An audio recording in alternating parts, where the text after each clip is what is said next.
The smallest town I ever lived in had about 4 million people. I never envisioned being able to own a home. I was actually able to buy a home within a year of being here. My neighbors, when it snows outside, the neighborhood kids come out and shovel my driveway.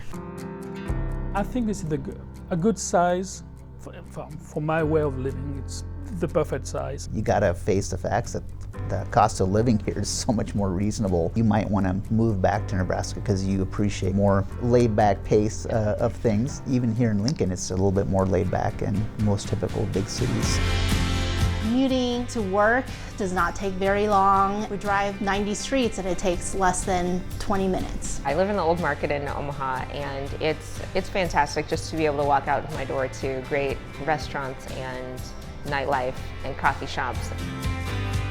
There is a lot less stress because we don't have commutes. My commute is 3 minutes in a car. I ride my bicycle a lot, so it takes about 5 minutes to get to work. So what that quality of time gives us is it gives us more time to spend together as a family, and it's given us the time to engage in our community in a meaningful way and actually feeling like you're a part of something bigger than yourself. A year ago, I would have said, yes, I gotta leave Nebraska, I gotta get out.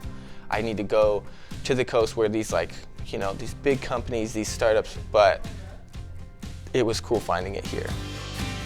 I get to live inexpensive here, and I'm investing in my experiences. I'm not investing in a big house or moving to a more expensive city. And so you can create a life for yourself in Nebraska where you get to travel from here. You get to see the world because you live here. And it's been awesome for us to use Nebraska as a staple and its home base because it's so efficient cost-wise. And there's just this sense of normalness and peace and just good people, and it's not complicated and it's really easy. And I think that's been kind of my secret ingredient to how I've been able to do all of this stuff.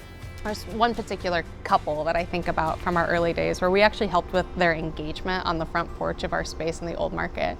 And since that time, they've gotten married and we've done their wedding cake, they've had babies and we've done their gender reveal cakes. They're in the shops consistently and we get to grow up together with them. We get to see a lot of those things coming to life and being realized. Do you want to be bound by strict corporate guidelines, or do you want to let your creativity flow, and do you want to be able to shape and make something that you're very proud of? I hate to say bloom where you're planted, it's a little cliche, but we literally bloomed right here. We just made it work, and now we're finding new ways to propel ourselves.